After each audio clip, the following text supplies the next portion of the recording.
Salut à tous et bienvenue dans ce nouvel épisode du Coin Câlin avec Marie et Herman.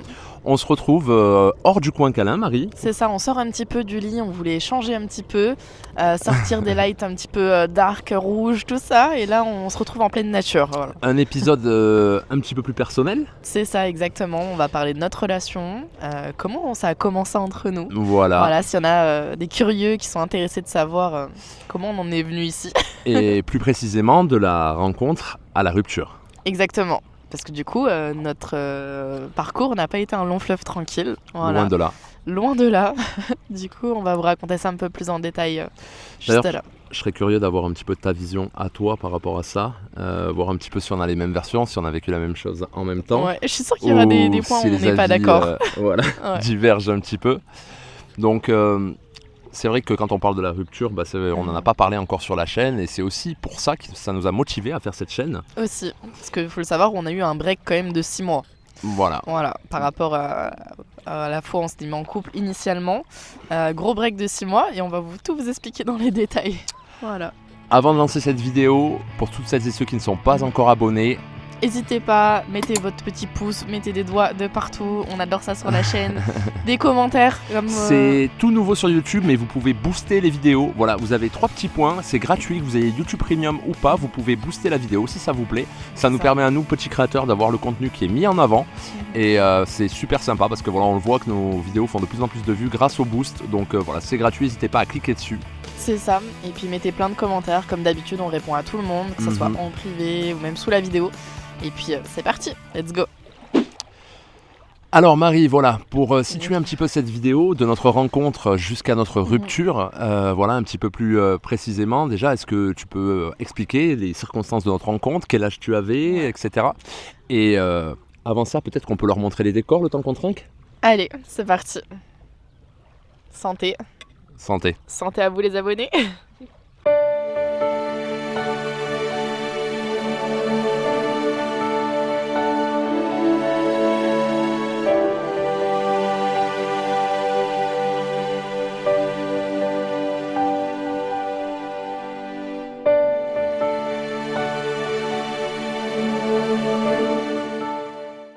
Du coup, comment j'ai rencontré Herman ? À cette période-là de ma vie, du coup, j'étais étudiante, j'avais mon petit appartement, et puis période célibataire, voilà, je faisais pas mal de rencontres.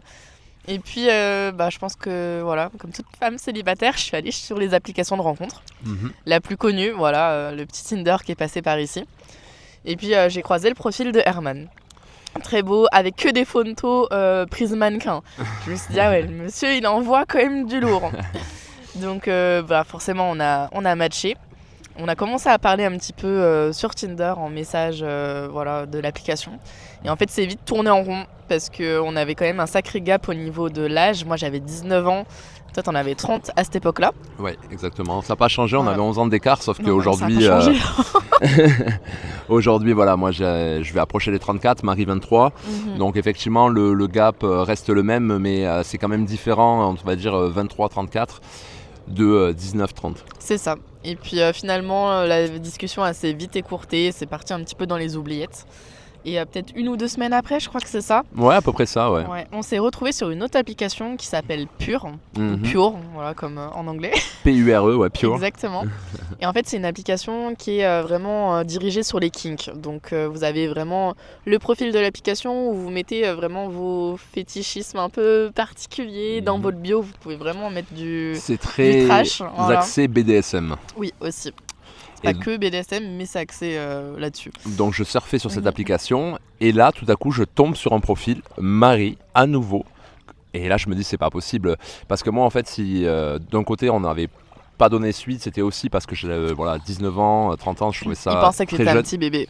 Ouais, c'était un peu ça et je me suis dit bon il y a trop d'écart d'âge, on s'était ajouté sur Instagram mais j'ai pas donné de suite. Et puis quand je la vois sur cette application, je me dis oh la pauvre elle a dû se faire piquer ses photos, quelqu'un se sert de ses photos. Il me recontacte et il me dit excuse-moi Marie, je crois que on t'a usurpé tes photos, il y a un faux profil qui s'est créé. De là, je lui réponds, mais non, c'est bien moi, il n'y a pas de souci, t'as affaire à la vraie Marie, c'est pas quelqu'un de derrière. Et puis là c'était plutôt intéressant, ça relançait le débat du coup. C'est ça, et là il s'est dit, ok, là il y a matière à creuser un petit peu. Et puis très vite, on a filé sur les messageries classiques. Mhm. Et on s'est donné un petit rendez-vous. Voilà, premier rendez-vous. Donc Marie, à 19 ans, avait déjà son appartement. Donc elle me donne Ouais. rendez-vous là-bas. Donc moi, j'avais à peu près 1 heure de route pour m'y rendre. Donc vous voyez, j'avais quand T'avais même... la dalle, ouais. Ouais. J'avais très envie de te rencontrer. Et du coup, après avoir fait 7 heures de route, elle me dit oui, je serai prête, tout ça, en sachant que voilà, demain, elle m'a dit qu'elle était occupée le lendemain, sans trop de Sachant que, détails. ouais, je m'étais Sans- mis vraiment à fond la tenue. Moi, j'avais mis une nuisette, hein, pour vous dire, je savais déjà, j'avais prévu dans ma tête que on n'était pas là pour trop discuter. Et puis le maquillage, tout. Et le lendemain, en fait, j'avais cours. Donc je me suis dit, je vais faire une petite sieste avant que monsieur arrive. Sauf que j'adore dormir. Et du coup, raconte la suite. Du coup, je suis arrivé et au moment où je l'ai appelé, après 1 heure de route, plus de réponse. Marie aux abonnés absentes, répondeur, pas de réponse au message. J'ai attendu une vingtaine de minutes, puis à partir de là, j'ai appelé mon meilleur pote et je lui ai dit « mec, je crois que je me suis pris un lapin. Là, je crois que c'est mort. » Je suis allé jusqu'à Annecy, à l'époque, c'était. Je suis allé jusqu'à Annecy pour rien. La fille, elle me répond plus. Trop bizarre. Ça fait une semaine qu'on se parle par message. On avait prévu le date et tout. Elle m'a envoyé un message avant que je parte. Enfin, bref.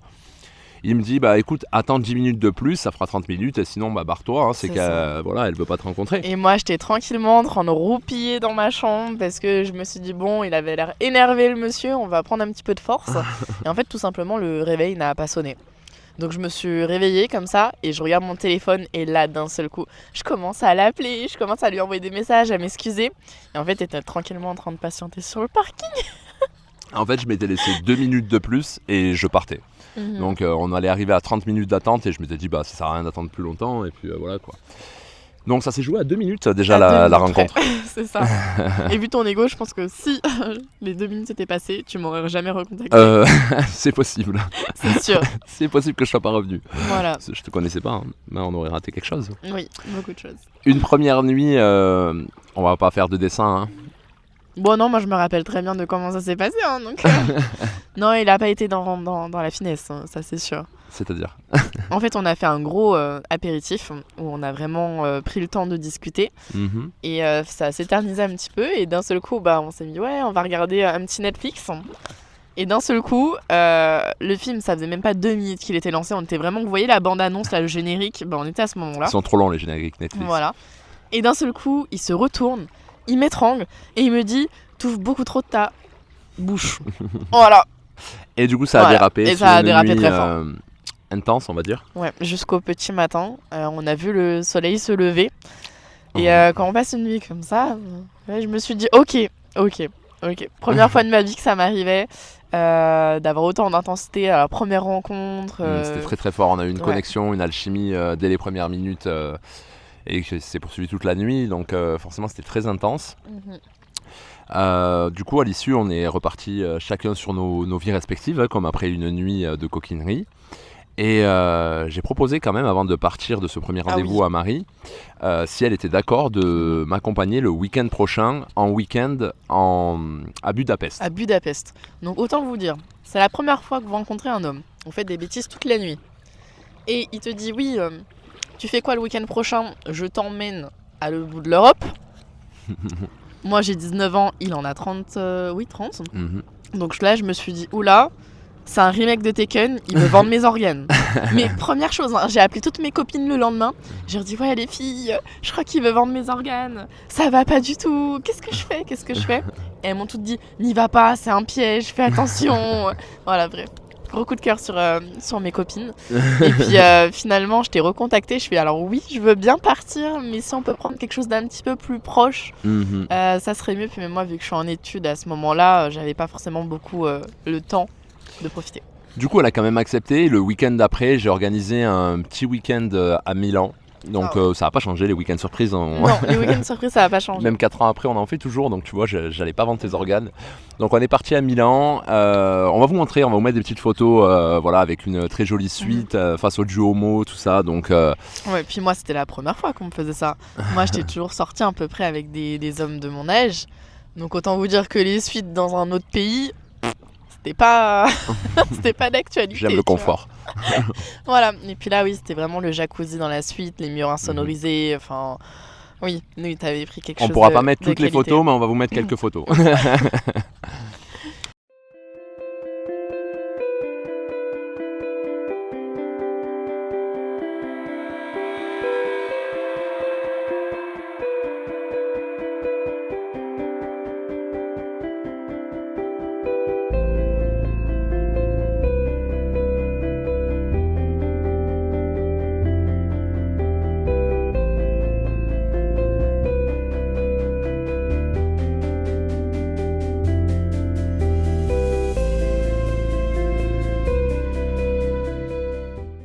C'est ça. Donc là, c'est assez particulier parce que du coup, on passe ce week-end de 2-3 jours à Milan et on peut le dire, on tombe amoureux. Ouais, mais on s'en rend pas compte sur le moment. En fait, on s'en rend compte chacun séparément, mais on se l'avoue pas. Mhm.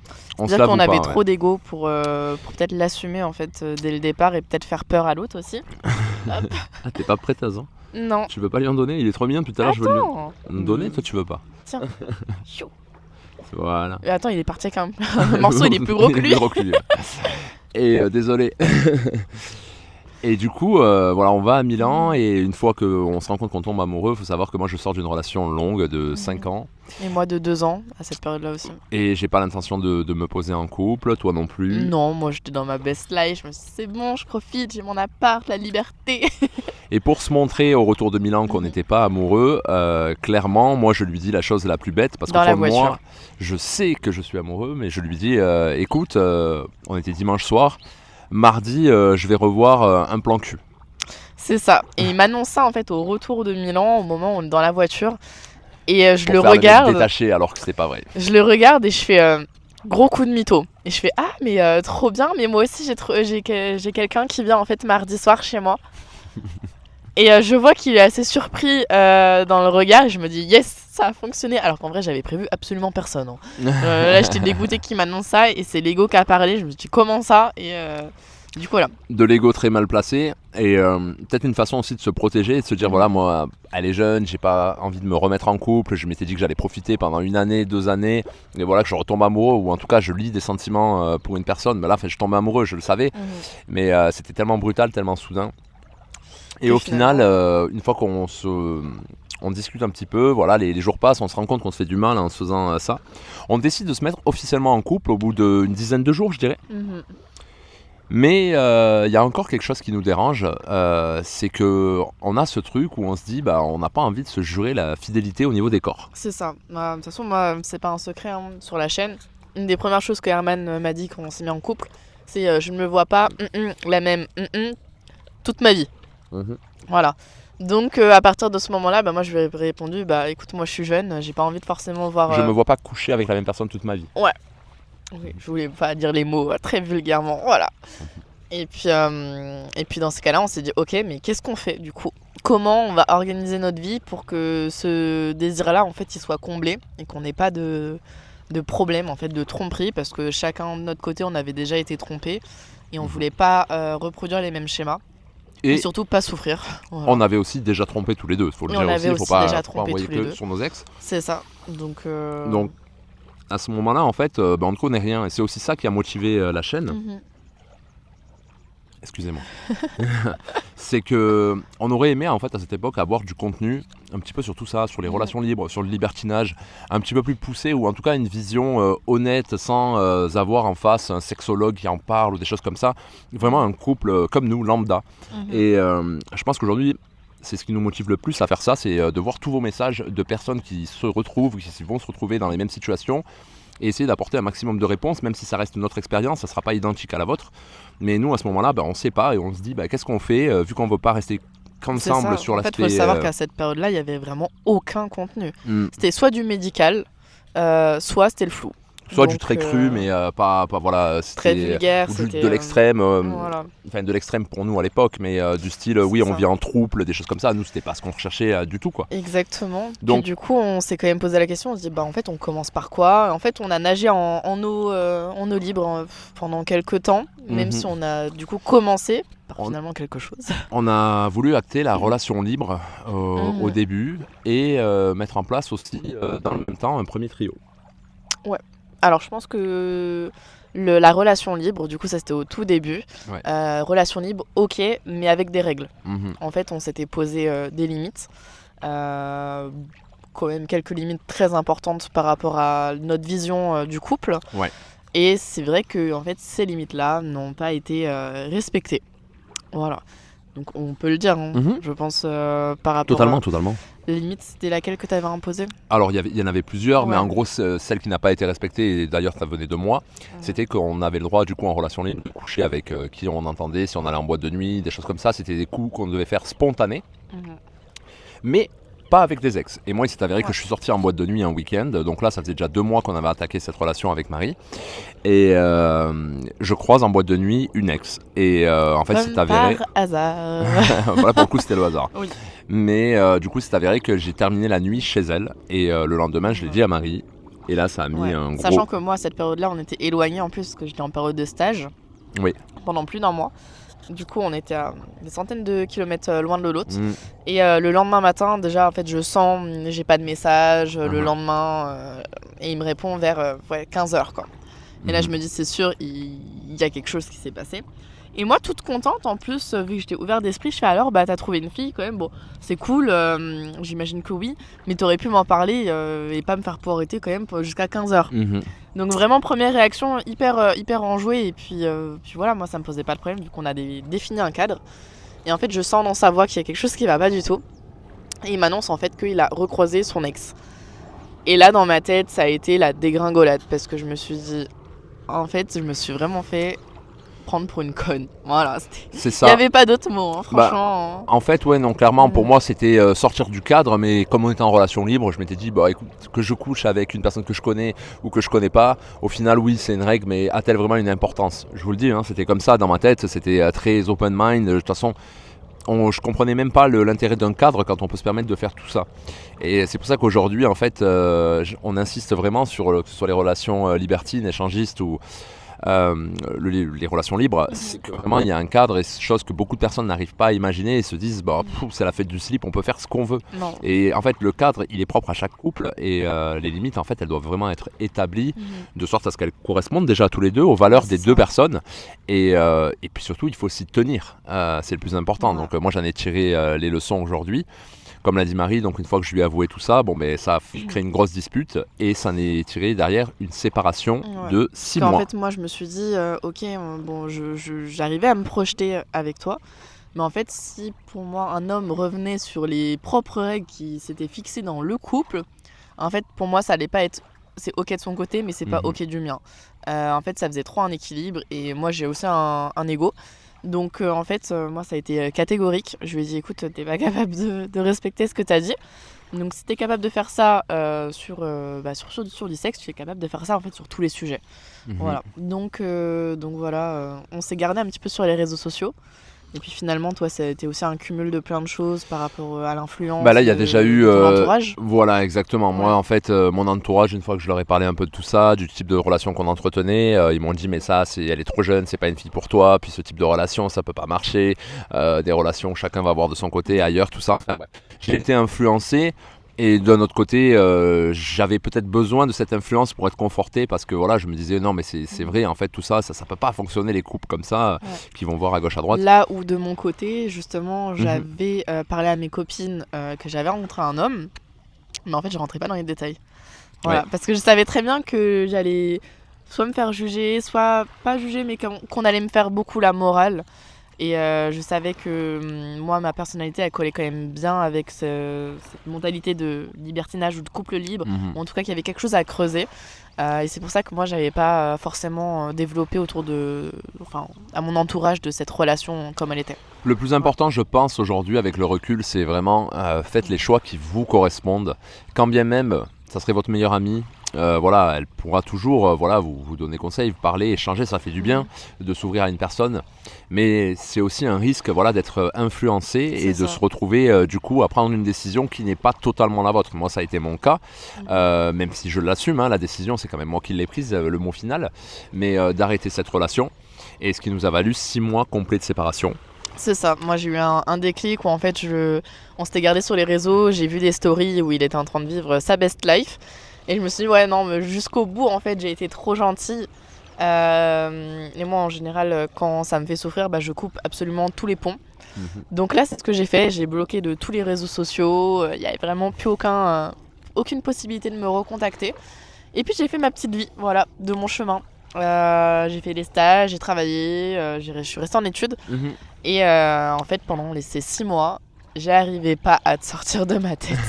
C'était un calvaire. Mais quand je vous dis un calvaire, c'est qu'en plus, j'ai rencontré des hommes bien, il n'y avait pas de souci.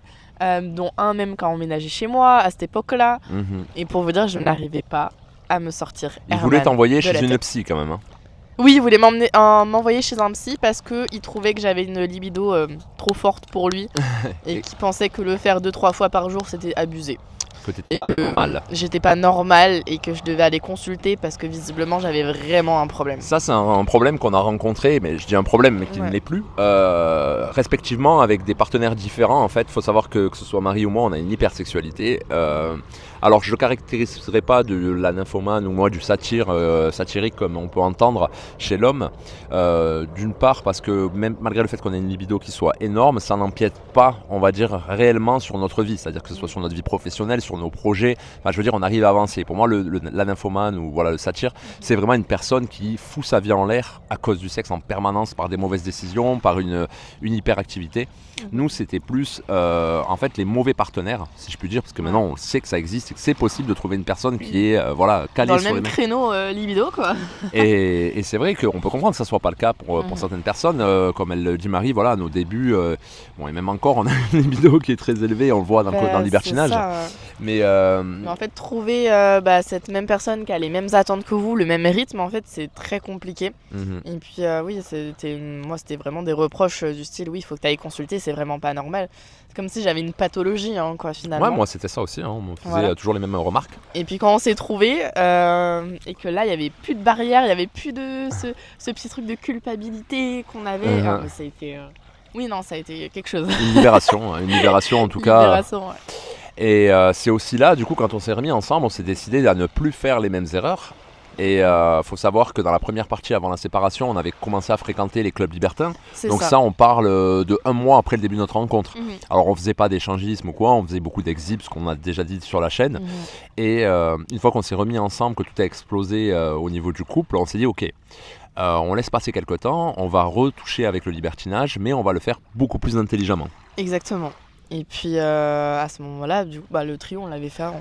Oui, on avait déjà fait un trio, tout ça. Donc là, après, on est reparti sur des trios avec des femmes cette fois, parce qu'au début, on avait fait un trio homme-homme-femme. Un trio homme, et c'est vrai que de ton côté, je commençais à sentir aussi que tu avais cette attente. Bien sûr. Quand même, parce que du coup, vu qu'on avait fait un trio homme, il voulait voir aussi de mon côté comment ça se passait le après-trio avec une femme. Parce que du coup, de son expérience qu'il avait eue avec le trio homme, en fait, il y a le moment T qui se passe, qui est incroyable.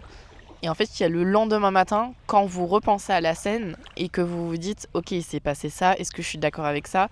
Et c'est vraiment une toute autre atmosphère.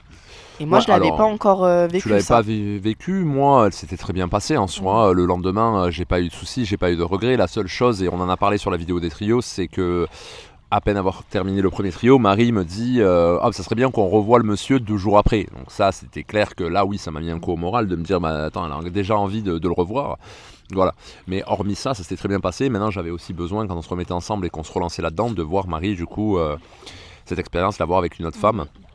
Sachant que moi, entre-temps, si elle l'acceptait, quoi. J'avais eu aussi 2-3 petites expériences avec des femmes. Parce que j'avais continué à faire des trios, mais en solo de mon côté. Ouais. Et puis du coup, je me suis lancée dans l'aventure. Et c'est vrai que le lendemain est compliqué. Voilà. Je pense que c'est à partir du lendemain où je pense qu'on peut vraiment se dire ok, je suis d'accord avec ça et ce qui s'est passé et on va continuer là-dedans. Et je pense que c'est quelque chose qui va me plaire. Ou alors la vision est totalement traumatisante et c'est quelque chose qui vous ronge. Et dans ces cas-là, c'est peut-être pas fait pour vous, quoi. Moi, je le voyais comme ça. Là, on a été vraiment très progressif, c'est-à-dire que voilà, on a refait des trios avec 2 femmes, on est retourné pas mal de fois en club, et là, je peux compter peut-être une dizaine de sorties en club où on n'a pas échangé parce qu'on avait vraiment établi nos limites. Alors peut-être trop strict au début, où on se disait ouais si ça va pas, si ça va pas.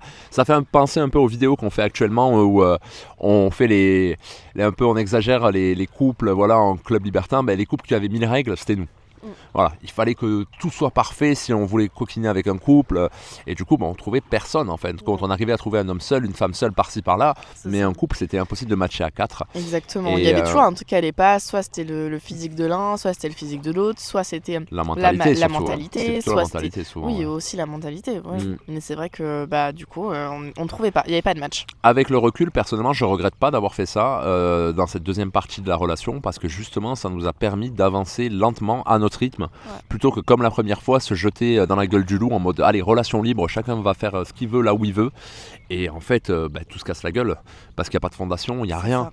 Là on a avancé petit à petit et malgré le fait qu'on ait avancé petit à petit, on vous l'a raconté lors de notre première expérience par exemple échangiste, on a eu des petits conflits, on a eu des choses qui n'allaient pas, mais ça a quand même permis de poser doucement les bases au fil des rencontres et au fil des expériences. En fait ça évolue vraiment avec le temps. Toutes les barrières qu'on s'était mis au début, bah, à chaque fois on arrive à petit les déconstruire et se dire ah bah celle-ci finalement elle est plus si importante que ça, ça me dérange plus, du coup bah on l'enlève et après il y en a aussi d'autres qui peuvent apparaître. Mais il faut savoir aussi à cette période-là que nous on ne connaissait pas les applications de rencontres libertinage. Pour nous on n'en avait vraiment pas du tout entendu parler. Et du coup, notre seule vision qu'on avait du monde libertin, c'était les clubs. C'était les clubs, les rencontres spontanées. Voilà un petit peu du coup pour revenir sur notre histoire. Donc maintenant ça fait 4 ans, donc je pense que ça va, on a évolué depuis. Sachant que oui, c'est moi qui suis revenue. Voilà, mon ego a pris un coup, mais c'est pas grave. L'essentiel c'est qu'on ne se quitte plus. Oui. C'est le plus important. Donc voilà ce petit retour pour ceux qui nous avaient demandé un petit peu comment s'était passée notre rencontre, comment on avait bâti notre relation. Donc nous on n'est pas forcément, voilà comme toute relation en fait c'est atypique, chacun a son histoire. Nous c'est vrai que notre fondation a été bâtie sur le libertinage, sur la relation ouverte. C'est ça. Voilà c'est quelque chose qu'on a acquiescé, qu'on a voulu. C'était directement surtout un sujet qui a été mis sur la table et en fait on a évolué avec cette idée-là. C'est ça. Tu regrettes toi aujourd'hui ? Non. Est-ce que tu te verrais repasser à un couple traditionnel Ah, je pensais que tu me parlais de la séparation. Ah non, de la séparation. Oui, bah moi je pense qu'elle a été bénéfique dans un sens. Ouais, elle a été nécessaire et bénéfique dans le sens où bah, je savais que c'était lui. Voilà, tout simplement. C'était 6 mois loin l'un de l'autre, en fait, c'est ce qui nous a permis de se rendre compte. Il n'y avait vraiment plus aucun contact. Ah non, il y avait zéro contact. Plus aucun contact. Et puis en fait, quand on s'est retrouvés, bah, t'avais vécu exactement la même chose. Même si t'étais en couple, même si moi j'étais en couple à cette période-là. Ouais, on était en manque tous les deux l'un de l'autre. Voilà, on avait ce besoin, cette alchimie de se retrouver. On s'est juré de se retrouver dans un restaurant, de juste manger une pizza ensemble. Et de faire les choses lentement. Propre. On refait plus le premier soir, on se garde, on se préserve, on veut d'abord discuter. Je crois qu'on n'a même pas fini la pizza, qu'on était déjà au lit. Ouais, tu m'as ramené chez toi et j'ai cramé ta télé. Donc enfin voilà, vous avez compris. Le feu était ravivé, je crois que c'était même un brasier. Donc aujourd'hui, non, je regrette pas. Tu pourrais, du coup, je te demandais revenir à une relation traditionnelle. Je pense pas, honnêtement. Je pense pas parce que il y aurait toujours une partie de moi, je pense, qui dirait bah j'ai un petit désir par-ci, un petit désir par-là. Donc je pense que faire un break pendant une période, oui. Ah bah ça on en a fait. Hein. On en a fait et je pense que c'est même bénéfique à certains moments. C'est nécessaire. C'est nécessaire quand les nerfs ils lâchent. En fait, vous avez vraiment besoin de vous retrouver avec votre partenaire et être un petit peu dans votre cocon. Maintenant, redevenir sur du 100% traditionnel, ça serait compliqué, sur d'une très très très très longue période, sur des années et des années, ça serait compliqué. Non, moi je pense aussi comme toi, je pense qu'une fois qu'on a goûté au libertinage et surtout à la confiance de sa partenaire, alors bien sûr que si quelque chose de grave se passait, si tu tombais amoureuse d'une autre personne et que tu partais avec, ça pourrait remettre en question ma vision du libertinage. Clairement, en tout cas éveiller en moi de nouvelles craintes, de nouvelles peurs si je recommençais une relation libertine avec une autre partenaire. Mais je pense que sans ça, sans vraiment un trauma, un truc, et ce que je ne souhaite pas, parce que voilà, c'est quelque chose, c'est une éventualité. Hein. Nous, on n'est pas là à dire que la relation libertine, il y a zéro danger, zéro risque. Non, on est conscient de ces choses-là. Il y en a toujours, on le voit aussi. On l'a vu chez certains couples qui sont reformés, qui étaient d'anciens libertins, qui se sont séparés, qui se sont remis en couple en tant que d'autres libertins. Ça, on l'a vu aussi. Donc, mais hormis un trauma comme ça, pour moi, je vois plus ma vie autrement qu'avec toi. Moi aussi, je t'aime. Tu voulais ajouter quelque chose? Non, là, je suis heureuse. C'est tout. Mais voilà, bah, nous, on adore notre vie. Je pense qu'on essaye de le faire transparaître à la vidéo. Mhm. Donc voilà, c'était un peu la soirée confession avec Marie et Herman. Un On format- espère que vous avez aimé. Un Voilà. format un petit peu différent de ce qu'on fait d'habitude, mais voilà, je pense que pour certains, vous nous avez posé beaucoup de questions en privé, c'était compliqué pour nous de répondre, comme ça au moins vous savez, pour ceux que ça intéresse un petit peu notre histoire, voilà, elle a rien de plus que la vôtre, c'est juste la nôtre qu'on Voilà. partage, tout Exactement. simplement. Et puis n'hésitez pas à nous dire en commentaire si vous avez des questions. Voilà. Chose très importante, une annonce la semaine prochaine, normalement devrait sortir une nouvelle vidéo, un nouveau format, le Tour de France des clubs libertins. On va tourner demain soir. Ouais. C'est pour ça aussi que ce soir on avait un peu pris par le temps et ça nous a permis de faire un format un petit peu plus court. Voilà, donc on va vous faire visiter le club de Notre prédilection. club. Voilà. Voilà, qu'on aime d'amour. Voilà. Donc ça On se sera une- retrouvera du coup demain, voilà, pour faire la petite séance de tournage avec les patrons. Et puis on espère que vous aimerez ce format, ce qui sera tout nouveau sur la chaîne. Exactement. On vous fait de gros bisous et nous on va passer à table parce que on a Il nos fait faim. assiettes là-bas. C'est faim. Allez, gros bisous. Ciao. C'était Marie Et Herman. sur le coin câlin. À bientôt.